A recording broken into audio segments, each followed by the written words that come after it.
Isang mapagpalang gabi po muli sa ating lahat, sa mga taong patuloy na sumusuporta po sa akin. Pagpalain po kayo ng ating Diyos. Sa gabi pong ito, i-share ko rin lang po muli sa inyo ang isang verse na nais po ng ating Panginoon na mahayag sa gabing ito. Para po ito doon sa may mga karamdaman. Santiago 5:15.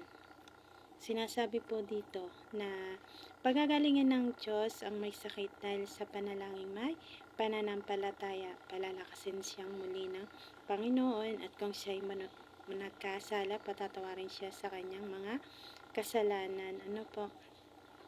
Itong pong verse na ito ay isa pong payo sa atin.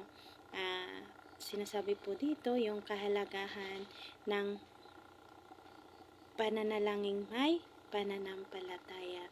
Ang pananalangin po ay may kapangyarihan. May kapangyarihan pong magpagaling, may kapangyarihan pong magpatawad, may kapangyarihan pong magpalakas. Sinasabi po dito, pagagalingin ng Diyos ang may sakit sa pamamagitan ng panalangin may pananampalataya. Kung ikaw man ay may sakit sa mga oras na ito at ikaw ay sumasampalataya na ikaw ay pagagalingin ng ating Diyos, gagaling ka po. Higit sa lahat,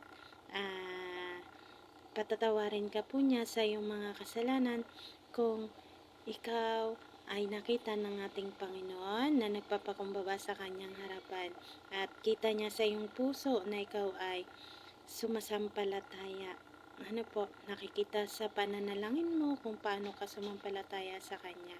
Higit sa lahat, mas palalakasin niya at pagtitibayin niya yung pananampalataya mo sa kanya kung makikita sa iyo ng Diyos kung paano ka sumampalataya.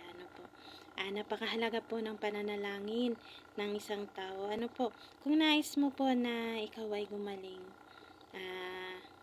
sumampalataya ka po na ikaw ay pinagaling na. Tapos higit po sa lahat, kung may tao po sa inyo na nais po kayong ipag-pray, at yung taong yun ay may malaking pananampalataya sa Diyos, at ikaw na may sakit ay may pananampalataya din, wala pong imposible sa ating Diyos. Pagagalingin ka po niya. At higit sa lahat, ang Diyos po'y makapangyarihan. Yung pong pananalangin makapangyarihan. Ikaw na sumasampalataya sa oras na ito, magkakaroon ka ng kapangyarihan sa pamamagitan ng iyong pananampalataya, sa pamamagitan ng iyong pananalangin sa Kanya. Pagagalingin ka ng ating Diyos sa araw na ito. Kaya, yun lamang po, may share ko sa inyo. Sumampalataya ka sa ating Diyos. Sumampalataya ka sa Kanyang anak, sa ating Panginoong Hesus, ang ating tagapagligtas, dahil ang Kanyang pangalan ay makapangyarihan. Yun lamang po, at maraming salamat sa gabing ito. Pagpalain